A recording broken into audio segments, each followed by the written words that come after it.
गुरुर्विष्णु गुरुर्देवो महेश्वरा गुरुः साक्षात् परब्रह्म तस्मै श्री गुरवे नमः. नमस्ते. इनि वयम् आरम्भं कुर्मः. प्रथमम् एकं सुभाषितं पठामः.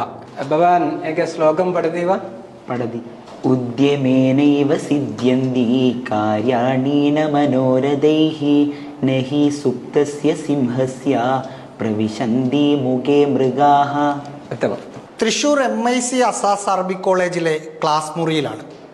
ഖുർആനും ഹദീസിനുമൊപ്പം സംസ്കൃതവും ഭഗവത്ഗീതയും മഹാഭാരതവുമൊക്കെ പഠിപ്പിച്ചാണ് സ്ഥാപനം ഇവരെ ഉസ്താദുമാരാക്കി വളർത്തുന്നത്.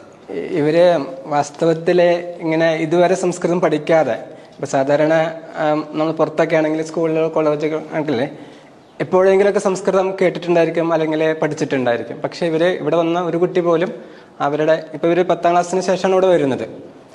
അപ്പോൾ അവിടെ അവർ ഒട്ടും സംസ്കൃതം കേൾക്കാതെ, മാത്രമല്ല ഇപ്പോൾ സാധാരണ ഒരു വിഭാഗത്തിലാണെങ്കിൽ ഏതെങ്കിലും തരത്തിൽ കുറേ സംസ്കൃത വാക്കുകൾ കേട്ടിട്ടുണ്ടായിരിക്കും. ഇവർക്ക് അങ്ങനെയും ഒരു ചാൻസ് ഇല്ല. ഇവിടെ വന്നതിന് ശേഷമാണ് അവർ ആദ്യമായിട്ട് സംസ്കൃതം എന്ന ഇത് തന്നെ കേൾക്കുന്നത്. പക്ഷേ ഇവിടെ നമ്മളെ ഒരു പ്രത്യേക രീതിയിൽ സംസ്കൃതം ഒരു ഘട്ടം ഘട്ടമായിട്ട് പോണ സമയത്ത് ഇപ്പോൾ ഇവർ സംസ്കൃതത്തിൽ കുറച്ചൊക്കെ സംസാരിക്കാനും കുറേ പദങ്ങൾ അറിയാനും കുറച്ചൊക്കെ ശ്ലോകങ്ങളും അതേപോലുള്ള കാര്യങ്ങളൊക്കെ മനസ്സിലാക്കാനും സാധിക്കുന്നുണ്ട്. പഠിത്തത്തിന് ആരംഭത്തിൽ വലിയൊരു ടാസ്ക് ആയിരുന്നു. കാരണം സിദ്ധരൂപമൊക്കെ ആണെങ്കിലും ഞങ്ങൾ അറബി പഠിക്കുന്ന പോലെ തന്നെ ധാരാളം സ്വറഫാക്കി പഠിക്കാനും പറ്റും. നമ്മൾ പഠിച്ച് മനസ്സിലാക്കണം. ധാരാളം വട്ടം പറഞ്ഞ് മനസ്സിലാക്കുന്ന ആ രൂപത്തിലാണ് സംസ്കൃതം ഉള്ളത്. അപ്പോൾ ഫസ്റ്റ് ഞങ്ങൾക്ക് വളരെ ബുദ്ധിമുട്ടായിരുന്നു. പിന്നെ നിരന്തരമായിട്ട് സംസ്കൃതത്തിൻ്റെ ക്ലാസ്സുകൾ നടക്കുന്നുണ്ട്, അതിനുള്ള പരീക്ഷകളൊക്കെ നടക്കുന്നുണ്ട്. അപ്പം അങ്ങനെ വന്നപ്പോൾ കുറേ കഴിഞ്ഞപ്പോൾ എളുപ്പമായി വരുന്നു. ജംബൂഫലാനി പക്വാനി പതന്തി വിമലേ ജലേ കവികമ്പിത ശാഖാഭ്യോ ഗുളു. ജംബൂഫലാനി പക്വാനി നല്ല ഞാവൽ പഴങ്ങൾ പതന്തി വിമലേ ജലേ വല്ല വിമലമായ ജലത്തിൽ വീഴുമ്പോൾ കവികമ്പിത ശാഖാഭ്യോ ഈ കുരങ്ങന്മാരാൽ ഇളക്കപ്പെടുമ്പോൾ അത് നിർമ്മലമായ ജലത്തിൽ വീഴുമ്പോഴുള്ള ശബ്ദമാണ് എന്ത്? കവി ഈ ഗുളുകു എന്ന്. അവർക്ക് സന്തോഷം. ഇങ്ങനെ ഓരോ ശ്ലോകവും ഓരോ ഇതൊക്കെ പറയുമ്പോൾ അവർക്ക് സന്തോഷം. കുറച്ച് പാടുണ്ടല്ലേ? അറബിയെ പോലെ തന്നെ വലിയ ഈസി, നോക്കിയാൽ ഈസി തന്നെ, വലിയ കഷ്ടമൊന്നുമില്ല. ഒരു അറബിക് കോളേജിൽ സംസ്കൃത അധ്യാപകനായി ഇവർ ഫസ്റ്റ് വിളിക്കുമ്പം എന്ത് തോന്നി? പൂർണ്ണമായും സന്തോഷം തോന്നി. കാരണം കുറച്ചു കാലം ഓണംപുള്ളി പഠിപ്പിച്ചിട്ടുണ്ട് ഞാനേ. അപ്പോൾ ഓണംപുള്ളി ഒരു ദിവസം വീട്ടിൽ വന്നു, ഇങ്ങനെ ഒരു പരിപാടി ഉണ്ടെന്ന് വരണമെന്ന് പറഞ്ഞപ്പോൾ ഞാൻ ബുദ്ധിമുട്ടുണ്ടാവുമോ എന്ന് ഓണംപുള്ളിക്ക് ഒരു സംശയം ഉണ്ടായിരുന്നു. ഞാനൊരു ഹിന്ദു ആയതുകൊണ്ടേ ഞാൻ പറഞ്ഞു ഇവിടെ ഹിന്ദു മുസ്ലിമൊന്നും ഇല്ല ഇവിടെ, ഞാൻ അവിടേക്ക് പഠിപ്പിക്കാൻ തയ്യാറായിട്ടാണ് വരുന്നത്, അപ്പോൾ ആ വക പ്രശ്നം എനിക്കില്ല എന്ന് പറഞ്ഞു ഞാൻ.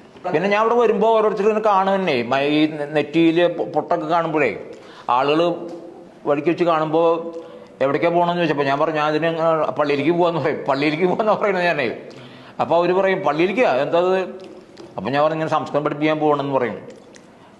നല്ല കാര്യമല്ലേ എന്നാ അവർ പറയാറുള്ളൂ കേട്ടോ. നഹി സുപ്തസ്യ സിംഹസ്യ പ്രവിശന്തി ന മുഖേ മൃഗാഹ ഇതി അർത്ഥഃ അസ്തി. അന്യതേക സുഭാഷിതം ഭവാൻ പഠതി വാ? അയം നിജ പരോവേദി ഗണനാലഘുചേതസാം ഉദാരചരിതാനാം തു വസുദൈവ കുടുംബകം.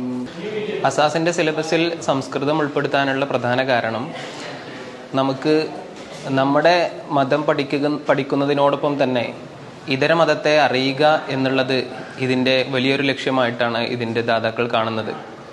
അതുകൊണ്ട് തന്നെ കുട്ടികൾ ഈ ഭാഷ സംസാരിക്കുകയും അത് മനസ്സിലാക്കുകയും ചെയ്യുക വഴി നമ്മുടെ ഇതര മതസ്ഥരുടെ പുരാണങ്ങളും ഇതിഹാസങ്ങളും ഒക്കെ അറിഞ്ഞ് ഒരു മതത്തെ അവരുടെ പുരാണങ്ങളിലൂടെയും ഇതിഹാസങ്ങളിലൂടെയും തന്നെ മനസ്സിലാക്കി നമ്മുടെ മതത്തിൻ്റെ കാഴ്ചപ്പാടുകൾ അതുമായി സമന്വയിപ്പിച്ച് ഒരു പുതിയ ഇന്ത്യക്ക് പുതിയ പ്രതീക്ഷകളേകാൻ ഈ മക്കളെ പ്രാപ്തരാക്കുക എന്നുള്ളതാണ് ഈ സിലബസ് ലക്ഷ്യം വെക്കുന്നത്. അനന്തരം സായംകാലേ കുത്ര ആഗച്ഛതി?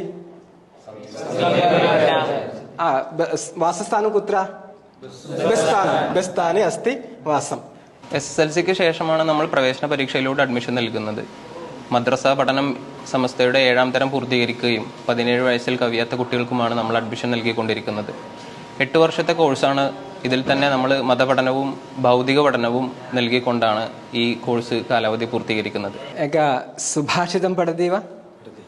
ഗുരുർബ്രഹ്മ ഗുരുർവിഷ്ണു ഗുരുർദേവോ മഹേശ്വര ഗുരു സാക്ഷാത് പരം ബ്രഹ്മ തസ്മൈ ശ്രീ ഗുരവേ നമഃ.